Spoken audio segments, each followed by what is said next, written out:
center field. There it is, number 300. Back-to-back for Atlanta. It's way, ball game. Cubs win. Michael Conforto walks it off. All right, MVP baseball. We have to talk about these new MLB Power Rankings because somehow, someway, the Chicago Cubs are the #1 team in baseball. The Cubs. And as a New York Mets fan, I honestly don't know how should I feel about that right now.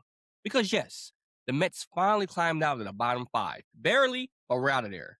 But seeing the Cubs at #1 while the Mets are sitting at 25, yeah, that hurts. So today, we're at MLB.com's Week 6 Power Rankings, breaking down why the Cubs are suddenly the hottest team in baseball, why both the Braves and Dodgers are still terrifying, and why Yankee fans think Spencer Jones is the next Aaron Judge, and why the Mets season somehow still feels alive despite everything going wrong. Let's get into it.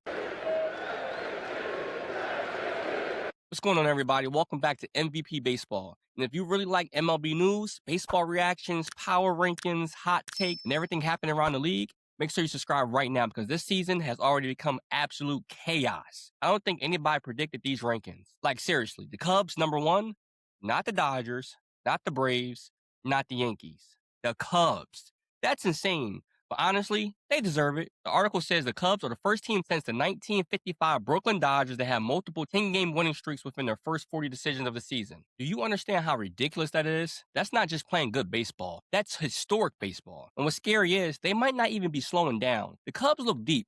They look confident. And they look like they believe they can beat anybody.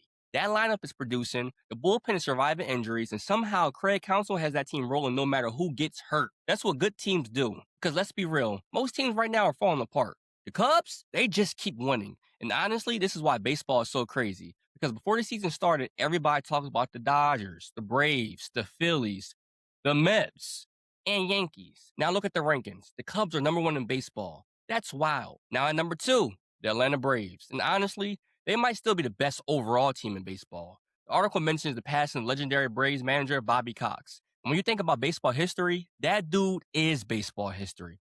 Over 2,500 wins, 5 National League pennants, and a World Series title. Absolute legend. This current Braves team, they look terrifying too. And what makes Atlanta scary is this. They don't even play like they peaked yet. That's the scary part. They dealt with injuries. Ronald Acuna Jr. has missed time. Spencer Strider missed time. And they still look dominant. That's what championship teams do. And Matt Olson, don't get me started on Matt Olson. This dude is quietly putting together another monster season. Nobody talks about him enough because he's not flashy. But every year, he just destroys baseballs. The Braves feel like a machine again. And as a Mets fan, I hate saying that. Because every time the Mets struggle, Atlanta somehow gets stronger. Now at #3, the LA Dodgers. And honestly, this might be the first time in years where the Dodgers don't feel invincible. Still elite? Absolutely. But unbeatable? Not really. And what's crazy is the Dodgers are so stacked that Mookie Betts can miss over a month and you barely notice. That's not normal. Most teams lose a superstar and collapse. The Dodgers lose one and still keep rolling. And then you remember, oh yeah, they also have Shohei Ohtani, a guy who's somehow pitching and hitting at an elite level yet again, which honestly still doesn't make sense. Now they're trying to figure out how to manage his workload because he's basically carrying 2 superstar jobs at once. That's why the Dodgers remain terrifying. Even when they don't look perfect, they still look dangerous. Now, #4, the New York Yankees. The Yankee fans are losing their minds right now over Spencer Jones because somehow, someway, the Yankees found another giant outfielder that hits nukes. Like, how does this keep happening? Aaron Judge is already 6'7". Now here comes Spencer Jones, another 6'7" monster. The Yankee fans already think they cloned Aaron Judge in the lab. Now look, the strikeouts are real. Like real. They're going to happen. The article even says strikeouts are always going to be part of his game. But once this dude hits his first MLB homer, the hype is going to explode because baseball fans like power. And Spencer Jones has ridiculous power. He's one of those players where every at-bat feels dangerous. That's why Yankee fans are excited. The Yankees just feel stable. They feel dangerous. They feel deep. And Aaron Judge is still Aaron Judge. That's the biggest thing because every single year people ask, will Judge slow down? And every year he reminds baseball that he's still one of the best players alive. Now, before we get to my Mets, we got to talk about the Rays at #5. Tampa Bay Rays just continue doing Ray things. No massive payroll, no huge headlines, no superstar attention. And yet somehow they just win games. The article says they are 18-3 against the American League. That is insane, especially when the AL has looked weak this year overall. The Rays are one of those teams nobody wants to play because they do everything well. pitching, defense, bullpen, situational baseball. And every single year, people underestimate them. Every year. Now, let's talk about the Mets. Because somehow, after everything, the Mets climbed from 29 to 25. Not exactly a parade moment, but hey, progress is progress. And honestly, the biggest bright spot right now is Nolan McClain. This dude has been unbelievable. A 2.78 ERA, a .90 whip. And every time he pitches, it feels like the Mets actually have a chance, which honestly says a lot about this team right now because the Mets season has felt like complete chaos. Injuries everywhere, offense disappearing, bullpen meltdowns, constant frustration, and yet there's still this weird feeling that the season isn't over. That's the crazy thing because baseball is weird. One hot streak changes everything, especially with expanded playoffs. But the Mets need stars to wake up.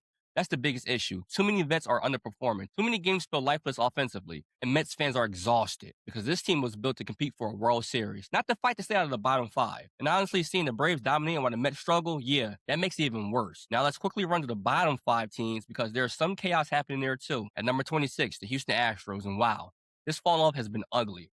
Carlos Correa is out for the season. The pitching has collapsed. The vibes feel awful. And for the first time in years, the Astros actually look vulnerable long term. That's weird to say because for almost a decade, they controlled the American League. Now, they look lost. At number 27, the Minnesota Twins. Another team collapsing after a solid start. 7-16 since April 15th.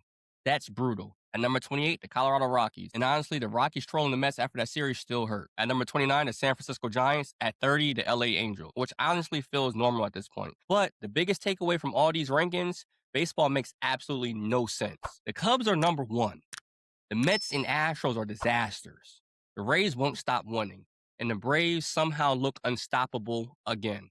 Nobody predicted this. And that's why MLB is the best. Because every season creates a completely different story. Now I want to hear from you. Do you agree with these rankings? Are the Cubs really the best team in baseball right now? Can the Mets actually turn this around? Or which team do you think will be number 1 by All-Star break? Drop your takes in the comments. And if you enjoyed this video, make sure you like, subscribe, and turn on notifications for more MLB news, baseball reactions, power rankings, and hot takes all season long. This is MVP Baseball, and I'll see you on the next one.